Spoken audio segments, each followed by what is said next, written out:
Firstly. और आप में से काफ़ी लोग मुझे सुगना के नाम से जानते हैं, और जो लोग नहीं जानते हैं उनके लिए सुगना बालिका वधू के कैरेक्टर का नाम है। और मेरा नाम है विभा आनंद। मैं देहरादून के एक छोटे से गांव सेलाकुई से बिलोंग करती हूँ। आज मैं यहाँ पर आप लोगों के साथ अपनी जर्नी शेयर करने के लिए आई हूँ, और समवेयर मैं होप करती हूँ कि अपनी जर्नी के थ्रू आप लोगों के दिमाग में, आप लोगों के मन में कुछ जो क्वेश्चंस चल रहे होंगे उसके मैं आंसर्स दे पाऊँ। 15 साल की उम्र से मेरी एक्टिंग की जर्नी शुरू हुई थी, और अगर मैं इसके बारे में सोचूं तो कहीं ना कहीं मुझे एक्टर बनना है, ये मुझे बचपन में ही क्लियर हो गया था। बचपन में मतलब बचपन में क्योंकि मेरे डैड एक्टर बनना चाहते थे, और कंडीशंस कुछ ऐसी थी कि वो नहीं बन पाए। और जिस तरीके से वो इंडस्ट्री के बारे में बात करते थे, मुझे किस्से सुनाते थे यहाँ के, वो एक्साइटमेंट कहीं ना कहीं मेरे अंदर रह गया। और 15 साल की होते होते ये थॉट इतना क्लियर हो गया मुझे कि मुझे पता था मुझे एक्टर बनना है, और एक्टर के अलावा कुछ नहीं बनना है। बॉम्बे आने से पहले जब मेरा डैड के साथ मेरा डिस्कशन हुआ कि मुझे बॉम्बे जाना है, मुझे एक्टिंग करनी है, मेरा कॉन्फिडेंस देखने के बाद मेरे डैड भी मुझे मना नहीं कर पाए। उनको समझ में आ गया अगर मैं इसको लेकर नहीं जाऊंगा ना, ये लड़की घर से भाग जाएगी। उनके लिए बेस्ट ये था कि वो मुझे लेकर जाएं बॉम्बे। और मैं एक बहुत ही मिडिल क्लास फैमिली से बिलोंग करती हूँ, तो मुझे बॉम्बे लेकर आना उनके लिए भी बहुत बड़ा रिस्क था। मैं मम्मी को झूठ बोल के यहाँ पे आई थी, बाय द वे। अब बॉम्बे जाना है, एक्टर बनना है, ये तो हमें पता होता है, लेकिन कैसे करना है, क्या करना है, किसी को नहीं पता होता है। ना मेरे डैड को पता था, ना मुझे पता था। तो यहाँ पे आके पता चला कि डिफरेंट प्रोडक्शन हाउस होते हैं जहाँ पे आपको जाना है, आपको ऑडिशंस देने हैं, आपको अपनी पिक्चर्स देनी है। तो आपकी पिक्चर्स देखने के बाद वो आपको बुलाएंगे, उसके बाद आपका ऑडिशन लेंगे, उसके बाद आपको सिलेक्शन होगा। तो मेरी लाइफ का फर्स्ट ऑडिशन, मैं यूटीवी के ऑफिस में गई, और मुझे स्क्रिप्ट थी, बोला याद कर लो, आपका जब नंबर आएगा आपको बुलाएंगे तो आपको अपना डायलॉग बोलना है। मैं गई कैमरे के आगे, नीचे देख के सारे डायलॉग बोल दिए। वहाँ से मेरी जर्नी शुरू हुई। और फिर धीरे धीरे ऑडिशंस का पता चला, करते करते 3 या 4 महीने हो गए। 4 महीने के बाद मुझे कॉल आता है बालाजी से, बोला 1 दिन का काम है रिपोर्टर का, आपको आना है सेट पे, और अगर आपको करना है तो हाँ बोलो। अब मैं सी थी कि पहला काम है, कौन मना करता है, चलो। मैं सेट पे गई, और अभी तक ये सब मेरे लिए ड्रीम था, क्योंकि मैंने देहरादून से सपना देखा था कि एक्टिंग करनी है, और आज मैं सेट पे थी। वो उस एक्साइटमेंट के साथ मैं इतनी नर्वस हो गई कि जब मैं सेट पे गई मैं एक डायलॉग नहीं बोल पाई। और रीटेक पे रीटेक, और जिस तरह रीटेक्स मेरे बढ़ रहे थे मैं ब्लैंक हो गई। अगर उस वक्त मुझसे कोई मेरा नाम पूछता ना, शायद मैं अपना नाम भी नहीं बता पाती, मेरी ये हालत थी। और मैं देख रही हूँ यूनिट के सब लोग मुझे ऐसे देख रहे हैं, क्योंकि उनको फर्क नहीं पड़ता है कौन गलत कर रहा है, क्या कर रहा है, उनको सिर्फ इतना कि काम खत्म करो, हमें घर जाना है, पैकअप करो। तो समवेयर उनका वो इरिटेशन मुझे समझ में आ रहा था, दिखाई दे रहा था। अब मेरे डैड मेरे सामने खड़े हैं, उनके लिए तो ये पहला एग्जाम्पल था। उनको लगा कि मैं इसको लेके तो आ गया, इसकी बातों में आके शायद मैंने बहुत बड़ी गलती कर दी। और वो सब चल रहा है, और साइड में मैं देखती हूँ एक और लड़की को रेडी किया जा रहा है कि अगर मैं डायलॉग्स नहीं बोल पाऊंगी तो मुझे घर भेजा जाएगा, उस लड़की को बोलेंगे कि आके तुम काम करो। तो ये सब चीज़ें देख के मैं बड़ी नर्वस हो गई। मुझे ऐसा लगा कि यार करना तो मुझे एक्टिंग ही है, ये तो क्लियर है, बट कैसे करना ये इतना ईजी तो है नहीं, डिफ़िकल्ट बहुत है। तो वहाँ से मुझे समझ में आया कि ये जितनी ईजी मैं ये जर्नी सोच रही थी, ये उतनी ईजी है नहीं। उसके बाद मैंने एक्टिंग इंस्टीट्यूट ज्वाइन किया ताकि मैं अपनी स्किल्स को और पॉलिश कर सकूं, चीज़ें सीख सकूं। मैं मीरा रोड में रहती थी। वहाँ से सुबह 7 बजे खाना वाना बना के सब कुछ करके वहाँ से 7 बजे विरार की ट्रेन में, विरार और चर्च के भी किस्से तो आपने बहुत सुने होंगे।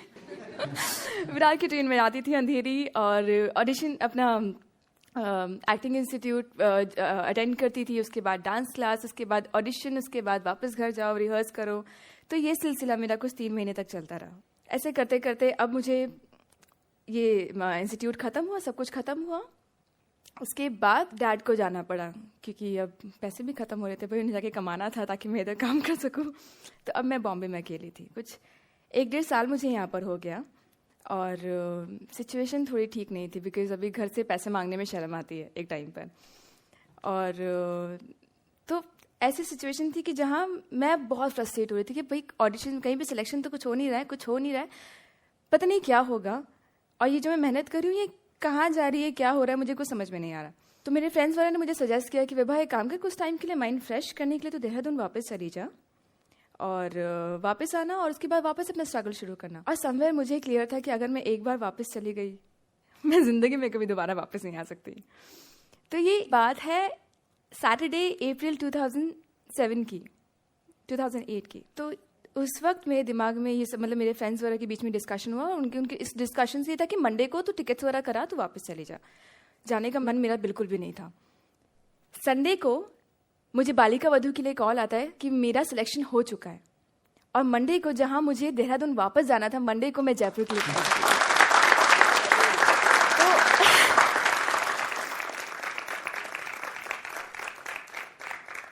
अब मेरी लाइफ में अलग एक्साइटमेंट कि अब तो काम भी सब कुछ हो गया, काम मिल गया है और पैसे वैसे की सब कंडीशन सब ठीक हो जाएगी, और समवेयर एक स्टेप मैं आगे बढ़ गई हूँ। लेकिन सब कुछ इतना इजी तो नहीं होता ना जितना दिखता है क्योंकि लाइफ तो हमारी ऐसी ही है। अब बालिका वधू के सेट, हमारे जो डायरेक्टर हैं बालिका वधू के, आई एम सॉरी प्रदीप सर उनका नाम प्रदीप है।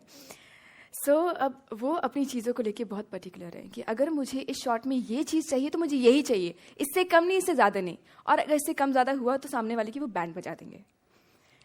अब बालिका वधू में बाकी सब लोग, सुरेखा जी, स्मिता बंसल, अनूप सोनी सर, ये सब लोग एक से बढ़ के एक एक्टर्स हैं, और बाकी जो छोटे छोटे बच्चे वो तो ऑलरेडी इतने क्यूट हैं और इतना अच्छा करे कि सब उनकी तारीफ करे, बीच में फंस गई मैं। तो अब यहाँ पे ऐसा हुआ कि सब अपना काम अच्छी तरह करे। अब जब मैं टेक देने जाऊँ तो मैं चीज़ें ठीक से नहीं कर पाती थी।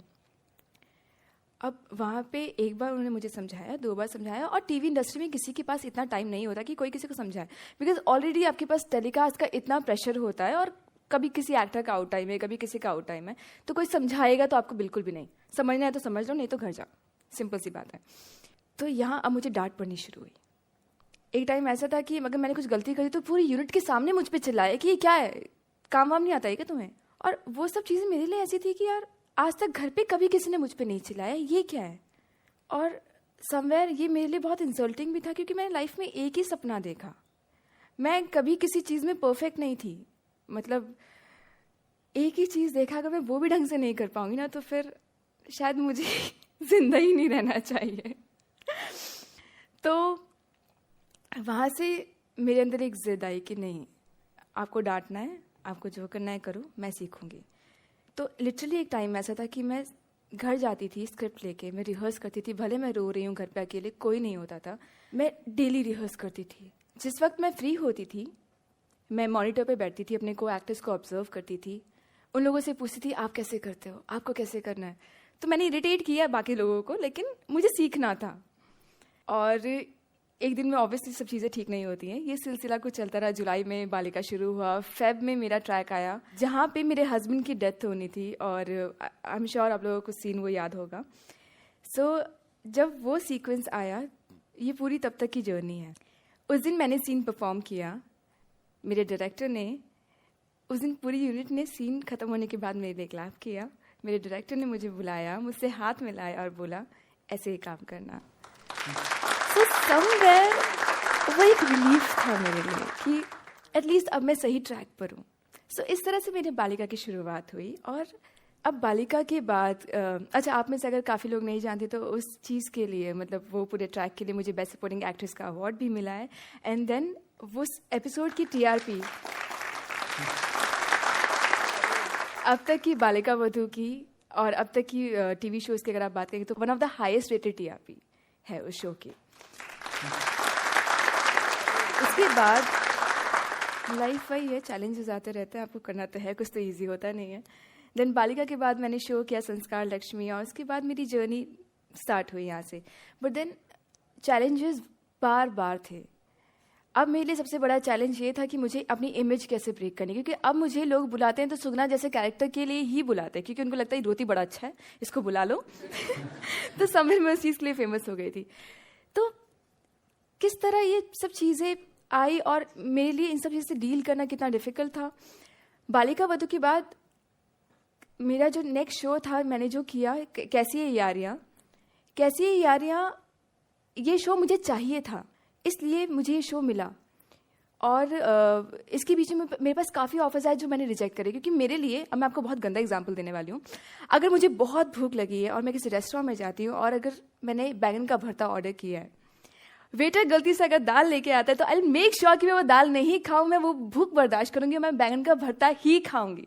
सो मेरे लिए ये I am sorry but then मेरे लिए ये चीज़ है कि अगर मुझे ये चीज़ चाहिए तो मैं वेट करूंगी उस चीज़ को पाने का।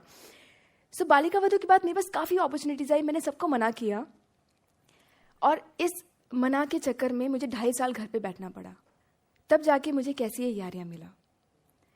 और इन सब चीज़ों से, इन सब जर्नी की वजह से समवेयर मुझे एक चीज़ समझ में आई कि हमारी जो काबिलियत होती है वो सिर्फ हमें पता होती है।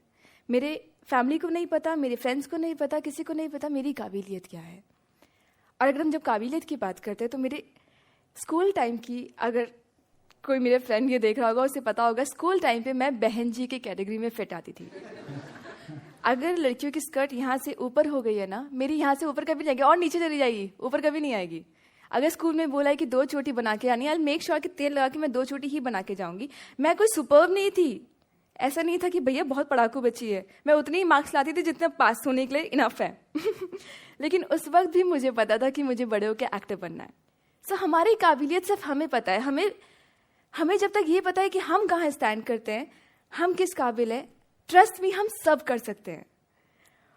और समवेयर अगर हम स्ट्रगल की बात करें तो स्ट्रगल तो हर चीज़ में होता है, खाने पीने में, रहने में, हर चीज़ में। बट मेरे लिए इम्पॉर्टेंट है अपने सपने पे डटे रहना। एक टाइम था विदार की ट्रेन में मैं ट्रैवल करती थी, आज मैं गाड़ी में ट्रैवल करती हूँ, बट मैं अगेन मैं जाती एक ही जगह पर हूँ, अपने सपने पूरे करने के लिए।